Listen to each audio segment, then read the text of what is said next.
Okay, so today I'm with Margaret Williams again. Margaret and I have had lots of conversations over the last few months, but this is our second live together. So, welcome, Margaret. It's lovely to see you again, and welcome everybody that's joining. Um, the first live I did with Margaret was about, I don't know, 2 months ago, maybe. It was around May time, wasn't it? Late April, May. And Margaret, if you haven't seen the live yet, and it's on both of our home pages if you want to have a look, because Margaret wasn't in a good place when I spoke to her. She had a lot of anger. I'm sure she wouldn't mind me saying that about her employer, which is the US government. Um, and we're going to pick up from there, because where we left off at the end of that, this is who I am. She was saying, well, I've had all this experience.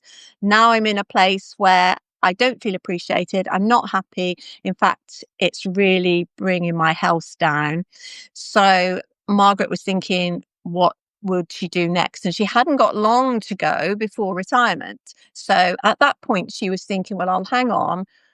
But I'm hating it. And I think you'd ask for changes and they never happen. So take it from there, Margaret. First of all, how are you feeling today?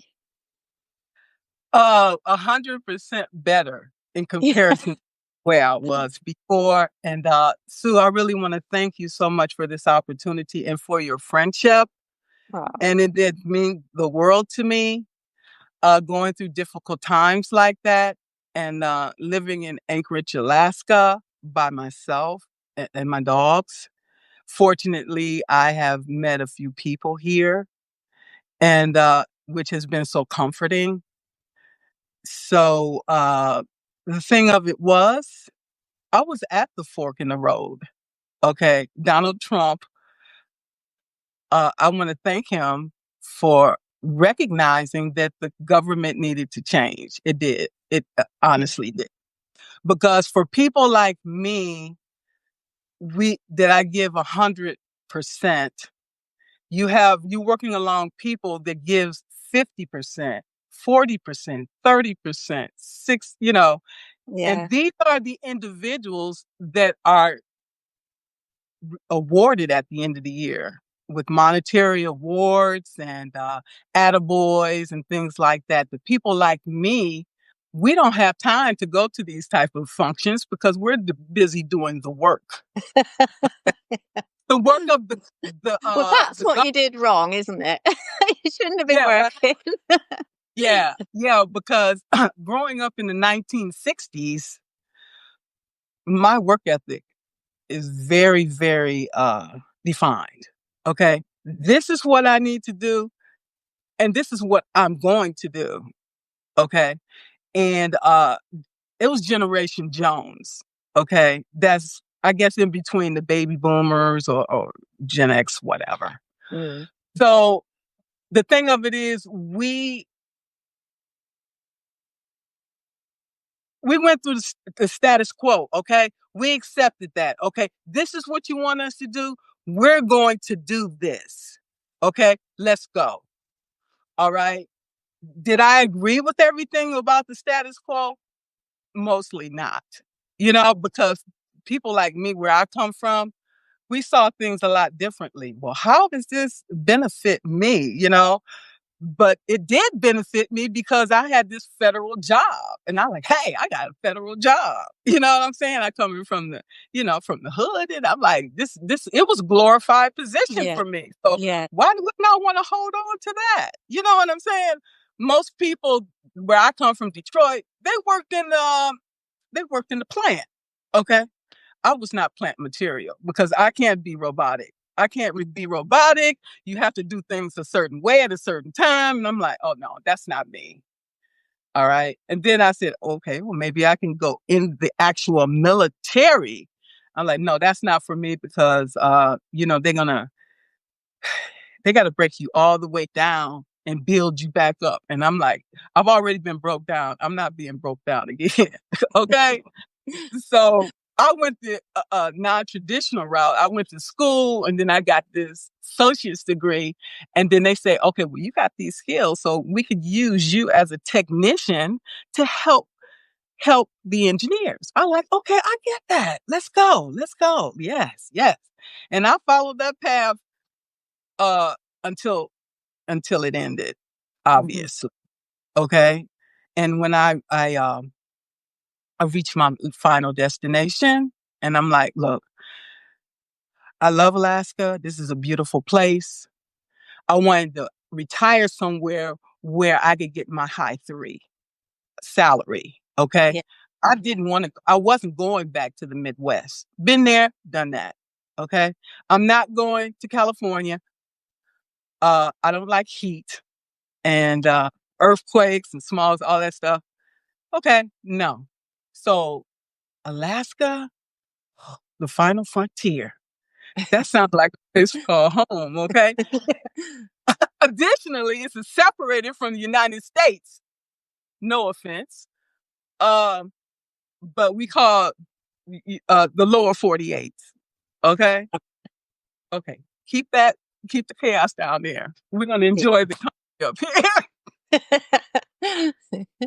No, but there's chaos and stuff everywhere, but it is so beautiful here all year Mm. round.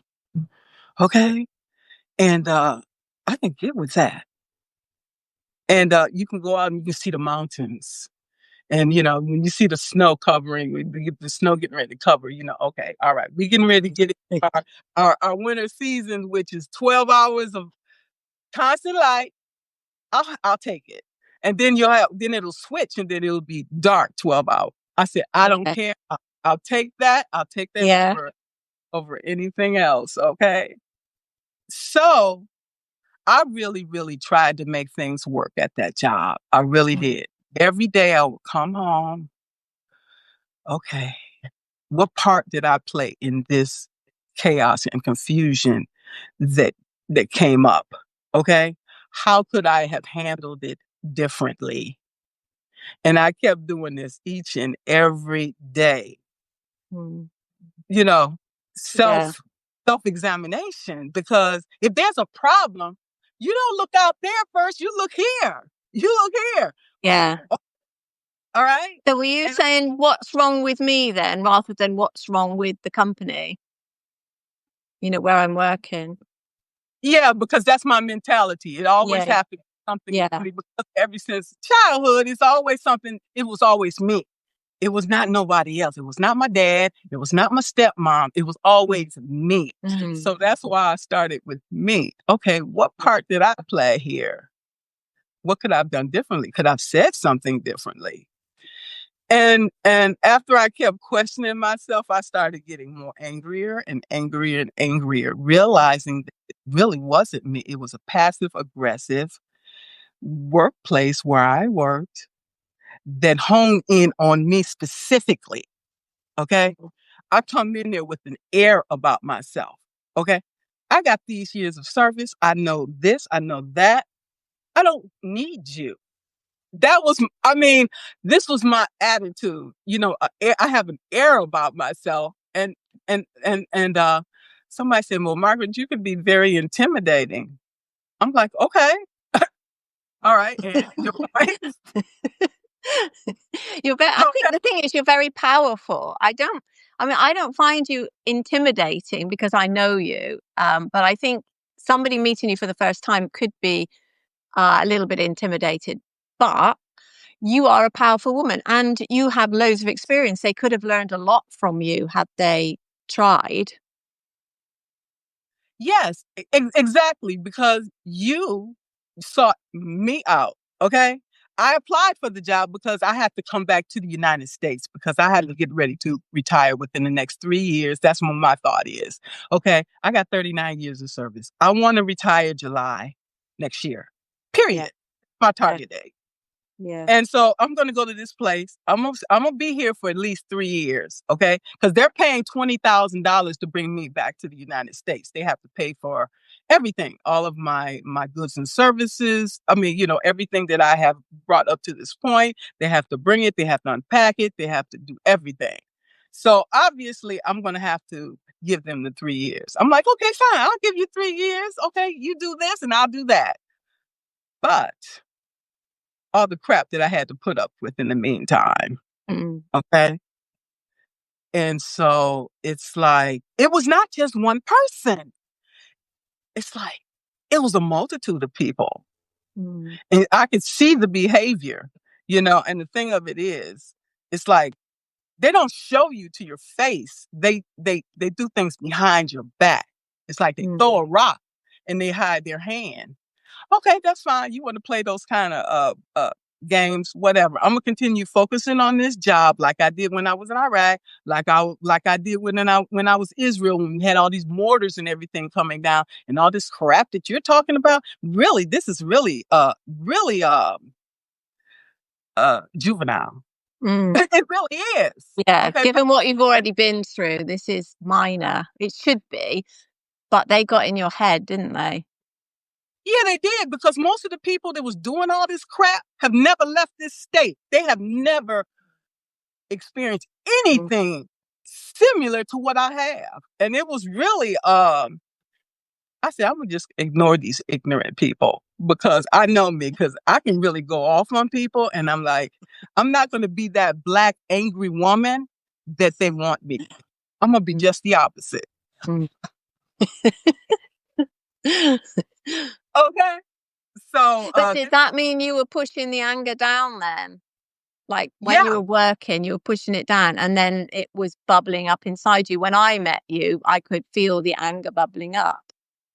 yeah. And the thing of it is, it would bubble up at the least expected time. Okay.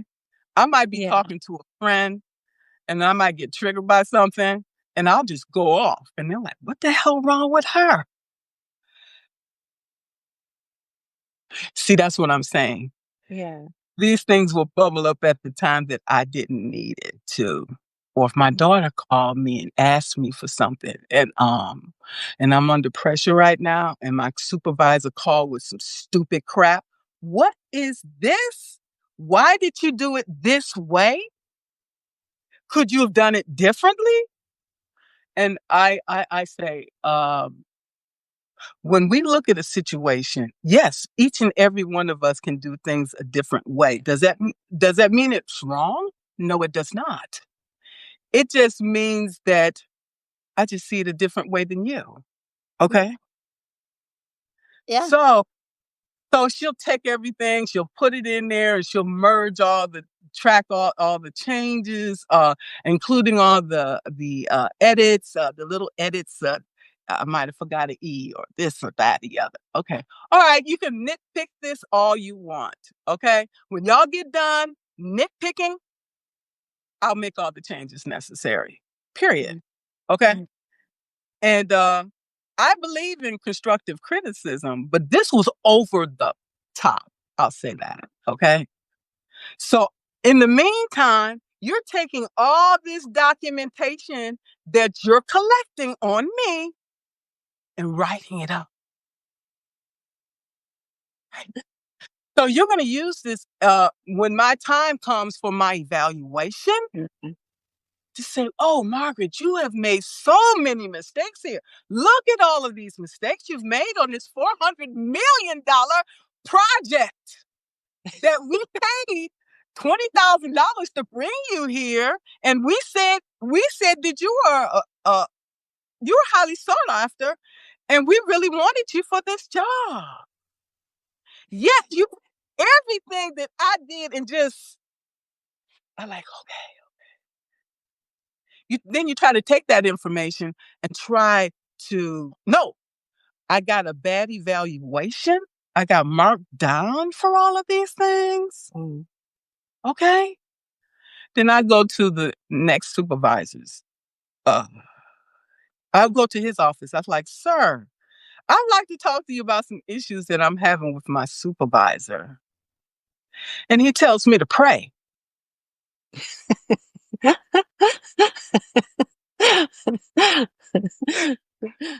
I'm like, sir, I done prayed 4 or 5 times before I came to talk to you. Okay. And I was standing over his desk, and I'm like, oh, ooh, ooh. I thought about it later. I'm like, oh, that was so disrespectful. He was sitting there talking over him. I was standing there. I was talking loud to him You by got that time. power. And he's probably like, what the hell are you coming in my office talking to me this way? You know, it's the end.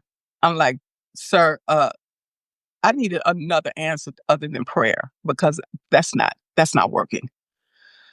And he said, well, I think you should go back and work things out with your supervisor, sir. I said, okay, well, thank you very much for your help. Okay. I like that didn't get me anywhere.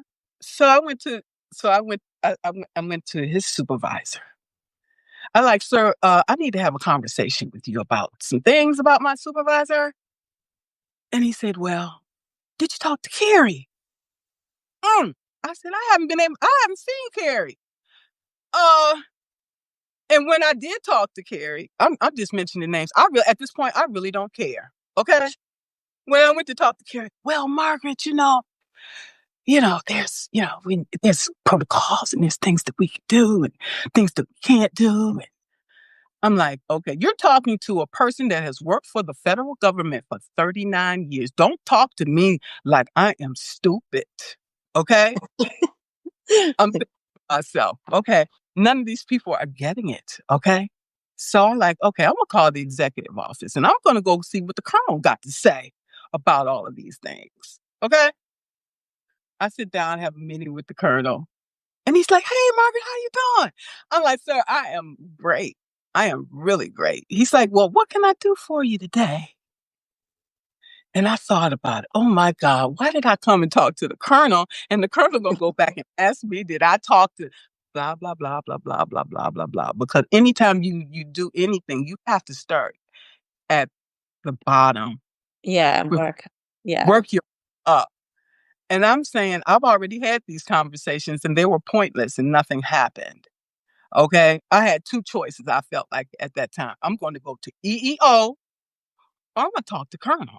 Me and the Colonel sat down and had a wonderful conversation. I'm like, sir, I'm going to tell you this. I'm going to go back and talk to Jim again and see if I can resolve the issue because I don't want to get you involved at this point in time because he's going to want to know what steps did I take to mitigate this at the lowest level. And really, I had not because I had a short fuse at this point in time. Yeah. Because every time my supervisor will call me, I immediately have my blood pressure go up. Mm. Okay, my heart start beating fast. Yeah. Yeah.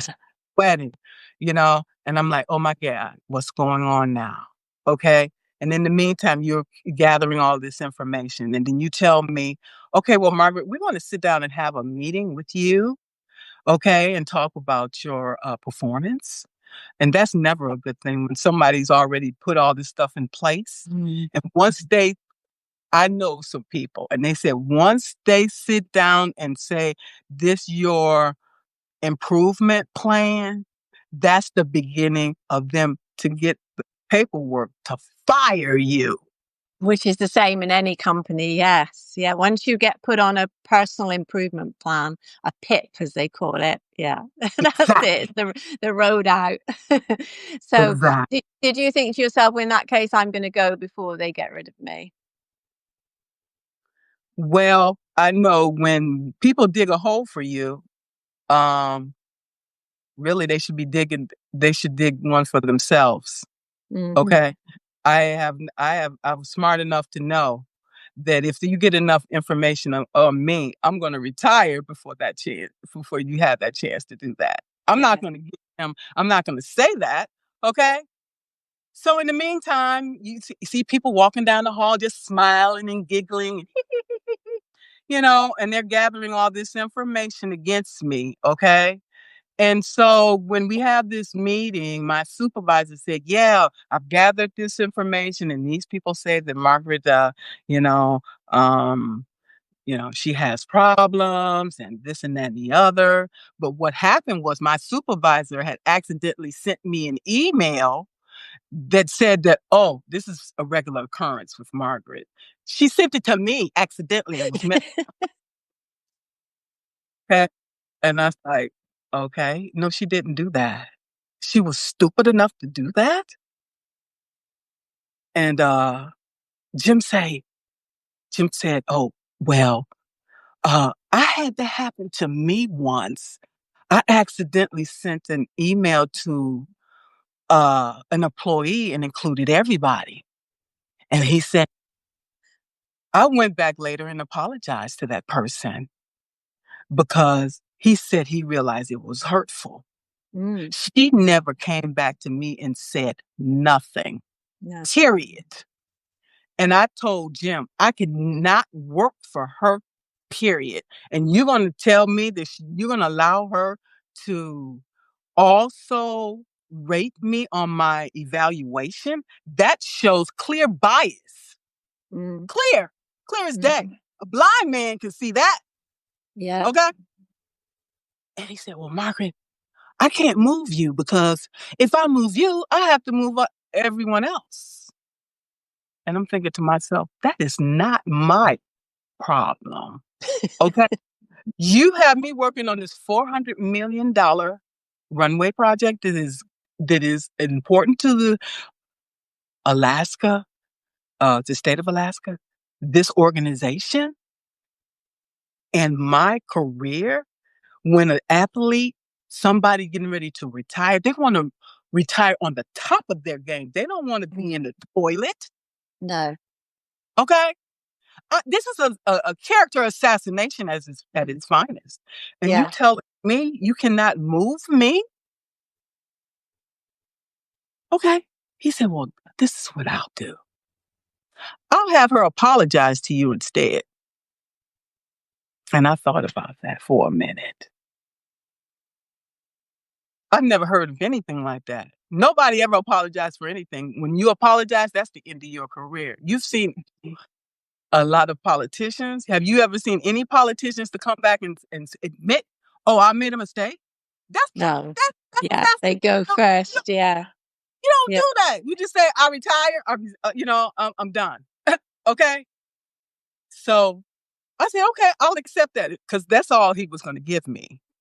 Obviously, okay. I was like, "I'll accept that." Hmm. But trust and believe there is a cost associated with that. Okay. So he said, what do you want for that? I was like, I want everybody in the room. I want you and Carrie and Jim and her in this room when she does that apology. I want to hear it. I want to Hmm. hear that. Okay. So she came in there. Her hands was shaking. She was shaking like a leaf. I'm like, I ain't say nothing. So she said, Mom, I apologize to you. No, I want to say, I'm sorry, I can't hear you.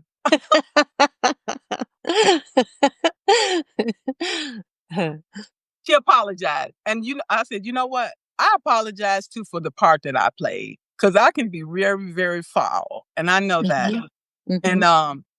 that's not getting us anywhere. And it's taking away from the work that we are being hired here to do. Yeah. Okay? So everything was quiet after a while. Everything went back to its normal. I knew that that was just a band-aid. Okay? Because if you do that to somebody, they're going to find a way to get you back. Mm, Okay? She yeah. was not going to let that go. I knew that. Okay? I knew it. So I'm like, whatever. I'm just going to go back doing my job and everything. And so after that, she would still send me little snide emails about different things and other people that are working within there. And they're all together and they're doing all of these things. And they're not really helping me to do anything. Anything that I have to figure out. No, I have to figure it out myself. I can't call and ask any of them to do anything. For them to sabotage me and then come back and say, well, I told you. Okay. So I have to figure out everything on my own. It just took me a lot longer to do things, but I stayed professional for the most part. Okay. I did have spurts where I had situations. So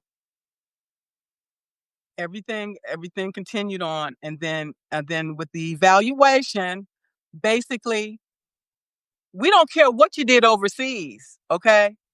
This is all you get here, okay? Take it or leave it. I'm like, whatever. I knew coming in there they wasn't giving me jack. As long as you give me a paycheck at the end of the 2 weeks, you can take your awards and you can stick them wherever you want. I don't care, okay? I got plenty of awards on my wall that I've already hung up. So from generals and everything else. So get over yourself. Yeah. Okay. So they just still kept coming for me. And so when the Trump administration said fork in the road, my ears perked up. Okay. I'm like, yes, I've been there for a while. I've been treading water. And the first time he was offering people 8 months, you can leave. 8 months, you can stay at home for 8 months and figure out what you want to do, and you can still get paid. I'm like, that sounds too good to be true. Okay, that sounds way too good to be true. I like, no, I don't take that one. Then they kept coming for me, kept coming for me, kept coming for me, and I'm like, okay, let's see. Then he gave 6 months. I'm like, yes, I'm gonna take it. I said, I'm gonna take. I've never heard of anything like this, but I'm gonna take it because this job is really killing me.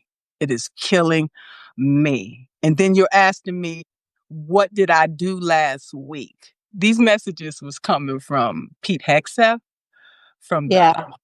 yeah, from way above. Now the agency, they don't have enough people to do the work that they have already. The Trump administration came in. We're going to make these cuts to the government because the government is too big. Okay. In certain aspects, it is. But in certain aspects, it's not. And when you talk about impacting a mission, that's something else. So he's making these cuts from here, and the people here is like, oh my God, what are we going to do? So when she kept coming for me, I'm like, okay, I'm done. He said from the 4th through the 14th of April, on the 10th, I submitted my paperwork. Mm. And then after that, they said, okay, Margaret, your position is abolished. So that means that your supervisor, she now has to do the work that you were doing and her work. That's karma, isn't it? That is karma. Yes, it is. Yes, it is. Yes, it is. Because when it's not good enough, you should do it yourself. Okay. Yeah. Yeah. Yeah. Yeah. Yeah. So what's your position now? Have you actually left now, or are you still on that? We call it garden leave in the UK.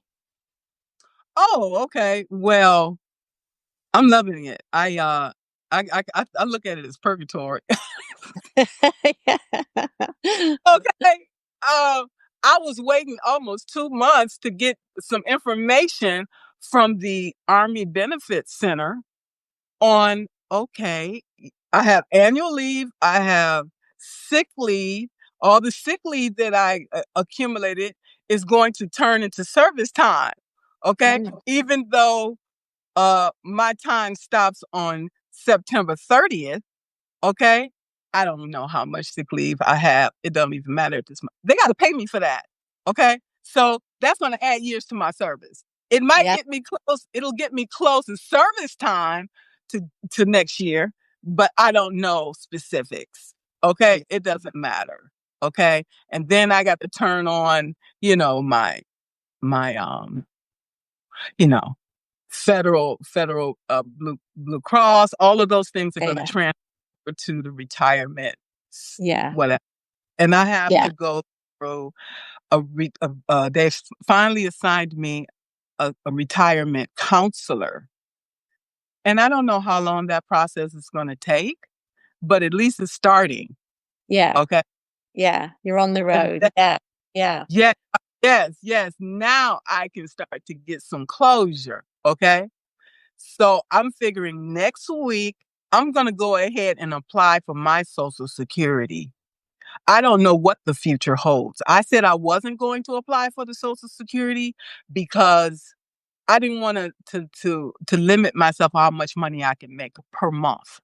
Okay. Yeah. Okay, because right then it's maybe limited to maybe $2,700 a month that I can make outside of my pension and Social Security to prevent from impacting my Social Security. Yeah. Okay.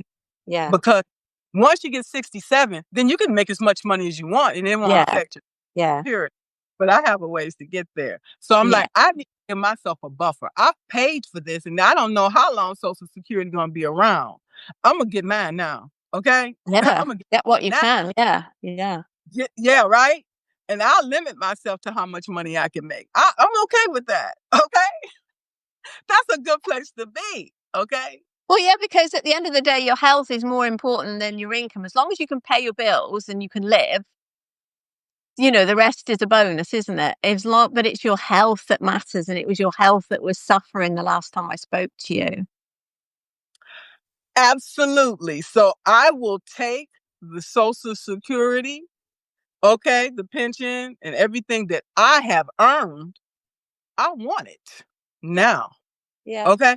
Because some people was telling me it might take 90 to 120 days to even get my Social Security. So I like even more reason to start now because uh, the Trump administration has cut so many government workers like me that's had all this experience who's left to actually do the work. Mm. Okay. Because I call behavioral health because I've been experiencing PTSD. Okay. And we've been playing phone call back and forth. And they finally called me yesterday. And so she said for me to get EMDR, I would have to be on a waiting list. Okay. Well, And I have Blue Cross Blue Shield. Now, if I didn't have Blue Cross Blue Shield, I don't know what services would be provided. mm. Okay. Because they say, well, while you're waiting for behavioral health, if you have an issue, please call 911 or go to your closest crisis center. I like, okay, thank you very much for a person who have served their country. Thank you so much. I really appreciate you. So as they keep cutting the government and getting rid of all these services that people like me are going to need that are retired, either retired or disabled or things like that, take a number and just wait in line and hopefully you'll get a call back. Yeah, at some point. Yeah. Okay? And this is So, yeah. what we're paying for out of Yeah. our Yeah. our paychecks. Yeah. Yeah. Okay? Yeah. And those costs are going to continue to elevate and the amount of services that we receive from them are going to go down. And where's that money going? Mm. Yeah. And you're doing me a service? No, this is a very bad disservice. Yeah. Yeah. You pay all your life into it to get the benefits out when you need it. And then they say, get in line. We'll get to you when we get to you. Yeah, we don't know how long those lines are. Yeah, exactly. And getting Right? longer. It's the same here. It's getting longer. It's just the way things are, isn't it? So what are your plans now? So once you can say goodbye to the army and they've gone, what are your plans? Because you're obviously on Substack and you're doing your empowered leader and you're writing and you're building up a following. And I think you're doing your coaching as well. So what's your intentions? Where are you going to go? Or are you just going to put your feet up in Alaska and go fishing or something with your dogs? The thing is, Sue, I was called to serve. Okay. Yeah. Yeah. And I continue to do that because that's who I am. I know nothing else. And so I'm going to continue with the publication. And right now, I'm just figuring out what that's going to look like. Okay. Okay. I don't want to just be haphazard about it. I want to be intentional. Yeah. Okay. Yeah. And I want to bring value to people. Yeah. Yeah. Yeah. Because what I Okay. was going to ask is, what do you think you've learned over the years as a military, uh, what's the word? not like a normal person, a civilian, a military civilian. That's the word I'm thinking of. A normal person. It's all good. um, what have you picked up from there that you can use in, the regular world now? Basically, my religious upbringing and my military uh, work are basically the same. Honestly, when I Yeah. sat looked at it, that's the reason why I gravitated to the army so easily, Mm, because of the structure, the discipline that was required. yeah. Okay. And doing those things intentionally, I have reached a level of success. Okay. Yeah. So since I know that, those are the same things that I transfer over into my personal and my business as well. Yeah. Yeah. Yeah, because I think, even these days, there are so many young women that are pushed away from careers like yours. In the construction industry, for example, there's very few female construction managerial positions. There's very few female CEOs, so there's limited leadership. Um, so there's a lot you can bring to help young women realize that they can do anything they want to do at the end of the day. Any job that they want to do, they can train for. Absolutely. We're in training our whole lives. I've been in training Yeah. for this job my whole life. And if you once you realize and you see the progression of your life and your career, and you'll say, yes, yes, I have been, somebody has been pushing me in that area the whole time. Yeah. How how can I utilize that to the best of my ability? Right? Yeah. Yeah. And that's where you always have to be thinking. Okay? Constantly. Yeah. How can I raise the bar? How can I raise the bar? Just like that little train. I think I can. I think I can. Yeah. Right? Yeah. It's really no different. No, that's it. Yeah. Every day you can move forward a little bit.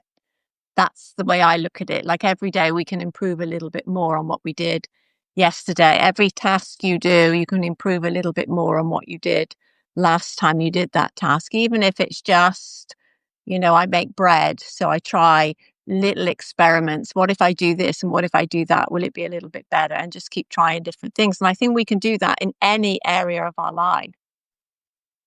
Yeah, So I, just I walked 5 miles today. Maybe tomorrow I'll walk 5.5 miles. I didn't walk 5 miles today. That's just an example.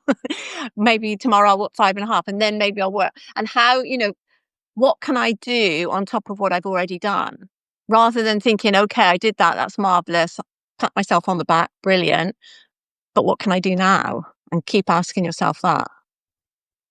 one of the things I find is that I put too many expectations on myself. Mm. I'm at the point in life at this time. I'm not going to do that. Okay? I'm not going to sit there and say I'm going to do 5 miles. I'm going to go out there and I'm going to walk. Okay? And Yeah. wherever I get to, I get to. Yeah. And that is an accomplishment in itself. Yeah. Okay? Yeah. Yeah. But what I was saying is the next day you could walk a little bit further if you wanted to, but you don't have. That's exactly it. You don't have to. It's up to you what you do. What a little bit of improvement would be. Okay, well, I went for a walk and then I sat and meditated for a while under a tree. I sat and just looked at the birds or whatever.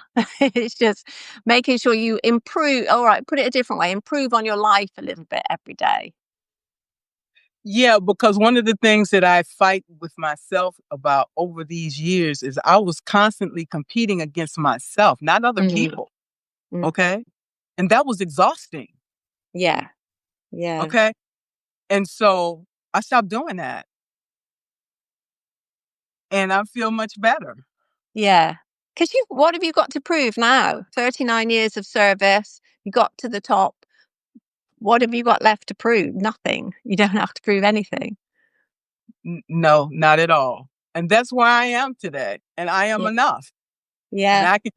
I can say that and feel good about it. Which is If I don't, yeah, right. If I don't do nothing else today, I can feel good about that. yeah. Yeah.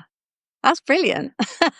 I mean, that is a pinnacle, isn't it? That's where people should be. That they, I spent most of my life trying to prove that I was good enough, that I was clever enough, and then you've got to ask yourself, for who? Who are you proving it to? Nobody Right. cares at the end of the day, do they? Right. They don't. So I'm okay with that. And Yeah. and that is freedom. Yeah. First time in my life I'm free. Yeah. Brilliant. Oh, well done. That's brilliant. There I don't feel just like my publication. I lost a paid subscriber and I'm like, okay, just like I got that one, I can get another one. Yeah. Um I don't feel under pressure that I have to write an article every Wednesday or every Tuesday or to fill somebody's expectations of me being a good writer or being a good coach or whatever. It doesn't define me or who I am. If I No, don't write again, it doesn't define me. Okay. exactly. Exactly. Okay, right. So this has been such a brilliant conversation. Um, I always love talking to you anyway. You're so inspirational. Likewise. And I'm just so happy to see how happy you are and how much better you look. Not that you didn't look fantastic when I first met you, but you look you can see yourself like the light in you now. You're not at that angry lady I first met. And I'm glad because I was miserable. I really Mhm. was. Mm. Okay. And now I can just be happy, just being myself, with myself. Um, and I'll take that. Yeah. Um, truly. Now I'm not saying I'm not gonna write again because I have been going around Substack, different places and just connecting with people on a deep level. Yeah. And I and once I do start back writing, it will automatically enhance my writing as well. Definitely. And yes, Stella says Margaret is a powerhouse indeed. I totally agree. She is. She's a very powerful lady. And so is she. That's Yeah. why we're all connected. Yes. And yeah, BG, who has been putting comments on about following him back all the way through, says that I also look fantastic. Thank you. That's very kind. Yeah. So thank you, everybody that is here and has been watching, and everybody that watches the replay. We're very grateful to you. Is there anything that you wish I'd asked you, Margaret, and I didn't? No, we just, we all are empowered leaders and we all will continue to evolve, Yeah. uh, change and transition and become the people that we're meant to be. Yeah. Yeah. And I'll do Yeah. that for Yeah, I think that's brilliant. That's a brilliant way to end because I think, we've all got something to teach and we've all got something to learn. So we can support each other and we can all just keep moving forward. So, yes, yes. and BG Austin says that you're a powerhouse, Margaret. Bless. Okay, then. All right. So, thank you all and thank you, Margaret. And I will see you again soon. Happy holidays. Yeah, happy holiday. Oh, yeah, July the 4th is coming up, isn't it? Happy Tomorrow. holiday, everybody. Take care. Bye.